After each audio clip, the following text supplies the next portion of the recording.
He said, "You're late, young man." And I thought, uh-oh, my career has ended before it begins. I told him, "I'm sorry, sir. I stopped to help somebody on the freeway."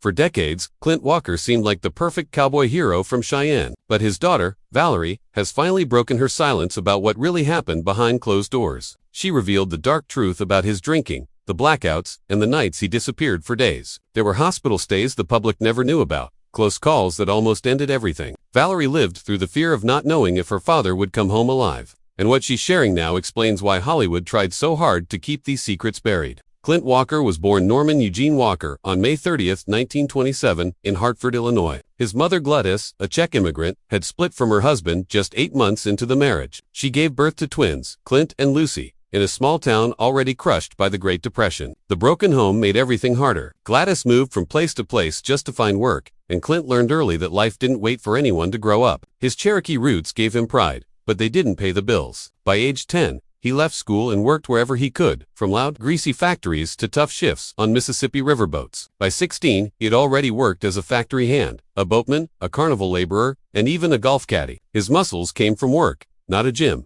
and he stood 6 feet 6 inches by the time he was old enough to shave. At 17, near the end of World War II, he joined the Merchant Marine. The war was still raging. U-boats hunted supply ships, but Clint signed up anyway. He didn't see direct combat, but he sailed dangerous convoys through stormy oceans, watched the war end, and came home tougher than before. After he left the service in 1946, he moved to Brownwood, Texas, and took a brutal foundry job welding aircraft parts. The heat burned his skin, and the hours were endless, but he kept going, saving pennies. His hands were scarred, but he never complained. In 1947, he headed west to Long Beach and joined oil rig crews that worked with giant steel pipes in harsh weather. The danger was constant, but Clint just worked, saved, and often skipped meals because rent came first. In 1948, he ended up in Las Vegas as a doorman at the Sands Hotel, towering over Sinatra and Dean Martin. One night, a Hollywood scout saw him: the face, the build, the presence. They didn't ask if he could act. They just asked if he wanted a shot. In 1950, with the Korean War starting, he joined the Merchant Marine again. His ship survived typhoons and nearly sank twice. One storm off Korea changed him. When he came home, he was ready for something new. In 1954,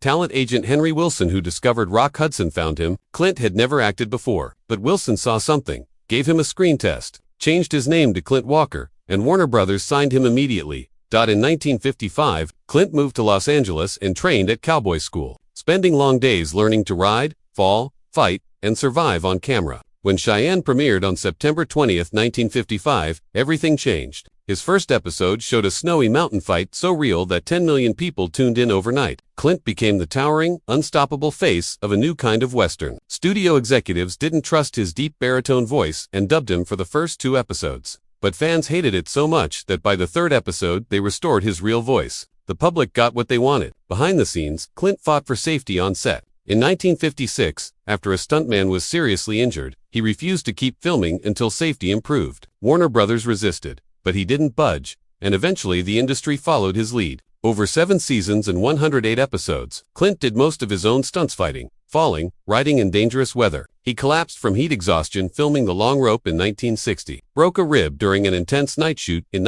and improvised entire action sequences that became iconic. Hollywood soon moved him into films. In Fort Dobbs 1958, he proved he could carry a movie, doing all his own stunts. In Yellowstone, Kelly, 1959, a trained grizzly bear clawed him for real during filming. In Night of the Grizzly, 1966, he wrestled a 600-pound bear through 12 takes inside a freezing cabin set. His toughness became legendary. Even his small role in the 10 Commandments helped launch his career. Cecil B. DeMille noticed him among thousands of extras, and that moment led straight to Cheyenne. In 1967's The Dirty Dozen, a grenade misfired and singed off his eyebrows, but he kept filming, and the movie became one of the decade's biggest hits. Then came the accident that defined him. On May 24, 1971, skiing at Mammoth Mountain, he fell, tumbled 400 feet, and a ski pole pierced his chest, puncturing the sac around his heart. He was declared dead. Minutes later, a doctor noticed a faint movement. In a makeshift basement room with no anesthesia, 2 surgeons cut open his chest and massaged his heart back to life. Clint later said he floated above his body, watching the surgery. He felt calm, like he was learning something he had always known. Then something pulled him back. 8 days later, he walked out of the hospital with no brain damage and returned to acting 2 months later. Doctors called him a miracle, but behind the strength were struggles he rarely spoke about. He smoked 2 packs a day during Cheyenne just to handle the 16-hour shoots until he finally quit. Depression hit him after the show ended in 1963. He felt trapped as just a cowboy and thought about leaving Hollywood for good. Alcohol became a problem during his Las Vegas years. Valerie later shared how he would vanish for days, come home shaken, or end up in the hospital after blackouts. None of it made the papers. Hollywood protected its stars and its image. Clint also knew the darker side of the industry. Henry Wilson's reputation for exploiting actors made him wary. After the accident, his paranoia worsened, and he sought therapy, feeling watched by an industry that consumed people. Through all of this, his anchor was his daughter, Valerie. Clint married Vera Garver in 1948, long before fame. Valerie was born in 1950, and Clint kept her close during shoots, even homeschooling her on location in 1957. She grew up quietly, with independence and little interest in Hollywood. Instead, she fell in love with airplanes. At 16, she began flying, and by 18, she was soloing, Cessnas, and crop dusting. After Clint and Vera divorced quietly in 1968, Valerie kept climbing. She became a flight instructor, then joined the LAPD's Aerial Patrol Unit in the early 1970s. One of the first women to fly police helicopters, she flew dangerous missions, earning respect with every flight. She then flew in Africa, landing DC-3 South on dirt strips surrounded by wildlife and surviving near misses that would terrify most pilots. In 1976, she became the first female pilot hired by Western Airlines in her class. Men doubted her, mocked her, tested her, but she didn't argue, she just flew flawlessly. She spent decades flying Boeings for Western and later Delta, retiring in 2005 with over 20,000 flight hours. After 9/11s, she created self-defense programs for flight crews, training more than 1,000 people. In a 2025 interview, at age 75, Valerie finally shared the truth about her father. She talked about his near-death experience, how it shaped her emergency training systems, and how his drinking in the 1960s terrified her as a child. The blackouts, the disappearances, the 1967 crash landing that led to a hidden hospital stay none of it was ever public until now. She said she loved her father deeply, but she no longer wanted to hide the full story, because behind the cowboy legend was a man who survived storms, wars, Hollywood, addiction, and even death, and still stood tall, even if the world never saw the cracks beneath the hat. Behind the perfect lashes, the curated outfits, and the "I'm finally healed" energy, Heather was still walking a tightrope. The night before her big podcast launch, she panicked, locked herself in a hotel bathroom for 2 hours, convinced she wasn't good enough, that everyone from her past would come crawling out to expose her. But then something shifted. When she stepped onto that stage, she didn't pretend to be inspirational. She didn't try to be polished. She told the truth. About the time she woke up in a stranger's backyard with no shoes, about the nurse who held her hand when she for the 11th time, about the daughter who blocked her number for 2 years and only it after seeing Heather try to rebuild her life. The audience wasn't expecting honesty, that raw, you could hear people crying in the back rows. And then she dropped the bombshell. Heather admitted that the real reason she started the podcast wasn't fame, or followers, or a comeback. It was fear. She was terrified that if she didn't really talk, she'd fall apart again. That staying silent was how she lost herself the first time. Then she said the line that went viral.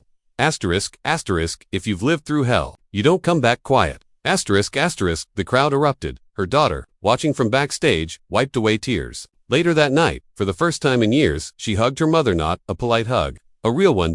By the next morning, Heather's clip had 40 million views. And just like that, the woman who once couldn't stay sober for 24 hours became the voice thousands turned to every day. But the story doesn't end there, because the scandal that nearly destroyed her, it's about to surface again, this time on her own show. It's about to surface again, this time on her own show. For weeks, Heather's podcast dominated charts. Every episode was raw, messy, human. She talked about jail. She talked about relapsing in a gas station bathroom. She even talked about the night she almost didn't make it. But there was one story she never touched. With one incident that nearly ended her life and her career. The one her family begged her never to mention again. The one the police report only tells half the truth about. And then, episode 7 happened. Heather sat down in front of the mic, hands trembling, mascara already smudged. Before recording, her producer told her she didn't have to do this. Her manager warned her it would destroy brand deals. Her daughter said, "Mom, only talk about this if you're ready." Heather hit record anyway. She took a deep breath and said, asterisk, asterisk, this is the story I've been running from for 6 years. Asterisk, asterisk, no intro music, no sponsors, just silence. She described waking up on a freezing night with flashing lights in her face, police everywhere, Neighbors watching. Her daughter crying. Heather had overdosed again, but this time, she hadn't just hurt herself, she had crashed her car into another vehicle. A mother and her 17-year-old son were inside. Everyone survived. Thank God, but the guilt was instant and unforgiving. Heather begged for jail time instead of rehab. She wanted punishment, not mercy. The court didn't grant it. They sent her to treatment. And that was the night. Heather decided she didn't deserve a future. But then she revealed something that nobody, not the tabloids, not her fans, not even her closest friends knew. The mother from the accident. She reached out to Heather last year. She forgave her. Not only forgave her, she wrote her a letter, thanking her for staying sober, saying her story helped her son get clean too. He'd been struggling silently since the crash. Heather broke down telling it, and then she said, ***, I didn't get a second chance. I got 100, I'm trying not to waste this one. ***, millions listened. But someone else did too. The officer involved in her original arrest, the one she fought, the one she kicks in her team an email that night. He wants to come on the podcast. And he says, ***, he has something to reveal about that night that Heather doesn't know. ***, Heather didn't sleep. The night she got the email, she stared at her laptop, rereading the officer's message over and over. ***, I think it's time you know what really happened. If you're willing, I'll tell it on your show. ***, Deputy Marcus Hale. This was the man she'd kicked in 2018. The man she'd screamed at, spit at, cursed at. The man she blamed for ruining her life for years until she finally admitted she had ruined it herself. Her team begged her to decline. Too risky. Emotionally, this could reopen everything. Heather said yes anyway. Episode was recorded on a Tuesday morning. Cameras off. Just 2 microphones and a box of tissues in the center of the table. When Deputy Hale walked into the room, Heather froze. He looked older, tired, not angry, human. They sat down. Heather's voice shook when she said hello. Hale nodded, took a breath, and said, ***, you think you remember that night, but you don't. ***, Heather blinked. What do you mean, I don't? He leaned in, elbows on the table. You've always said you attacked me first, that you were violent, out of control, that you became someone you didn't recognize. He paused. That's not what happened. Heather's mouth actually fell open. Hale continued. When we got the call, it wasn't reported as a disturbance. It was a woman screaming for help. You weren't fighting us. You were scared. You kept saying someone was after you. You were hallucinating. You thought I was the person who hurt you years ago, whoever that was. Heather's breath hitched. You didn't kick me out of anger, he said softly. You did it because you thought you were protecting yourself. Heather covered her mouth with her hand. Nobody had ever told her this. But that wasn't the revelation. Hale's voice lowered. When we searched you for weapons, we found something in your pocket. Something you don't remember. He took out an evidence bag he had kept all these years. Inside was a torn piece of notebook paper, crumpled and water-stained. Heather stared at it. Hale said, this was the note you wrote before the ambulance arrived. He slipped it across the table. Heather opened it with shaking hands. 5 words, just 5. ***, please save me from me. ***, Heather broke. Not a dramatic TV cry, a real one, the kind you hear once in a lifetime. Hale continued, his voice cracking now. 2. That night didn't make me dislike you. It made me worry about you. I carried this note because I hoped someday you'd live long enough to read it. Silence. Heather whispered, why didn't you tell me sooner? Because, he said, you weren't ready. Now, you are. The episode ended with both of them in tears. But when it went live, the internet erupted. Some praised Heather's courage. Some questioned the officer's motives. And just a few asked the one question. Heather wasn't prepared for ***, if she didn't remember that night. What else was she wrong about? ***, because there is one person from her past who has avoided every interview, who has never spoken publicly about Heather, and who knows the truth. She's still scared to face her daughter's father. He just messaged the show's producer. He wants to talk. The message from her daughter's father arrived at 2:14 a.m. No greeting. No explanation. Just one line. ***, I think it's time she knows my side. ***, Heather stared at her screen, heart pounding. He hadn't spoken to her in nearly a decade, not since the night everything fell apart. Her team debated for days. Don't do it, Heather. He'll blame you. He might twist the story. This could destroy your daughter. But Heather had changed. Old Heather avoided the truth. 2025. Heather walked straight into it. She said yes. The episode was scheduled quietly, off the books. No trailers, no teasers, no social media countdown. Just a Tuesday, a closed studio. 3 chairs. When he arrived, Heather almost didn't recognize him. He hadn't aged badly, he had aged differently. Older, calmer, a man who learned how to survive the storm she once dragged him through. He sat down, no smile, no hostility, just something unfinished in his eyes. The recording light blinked on. Heather opened her mouth to speak first. but he raised his hand slightly, asking for a moment. Then he said, asterisk, asterisk, I didn't come here to attack you. I came here because our daughter deserves the truth. Asterisk, asterisk. Heather nodded. Already bracing herself, he continued, you've told the world about your addiction, your arrests, your mistakes. That's brave. But there's one part you've never talked about. One decision you made that changed everything for both of us.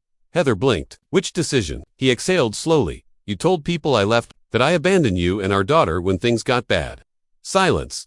That's not what happened. Heather, her breath caught. He looked straight at her. I didn't walk away. You pushed me out. Heather shook her head. That's not. But he continued. The night you called me screaming, saying someone was in the house, there was no one there. You were hallucinating. And when I showed up to help you, you attacked me. You didn't know who I was.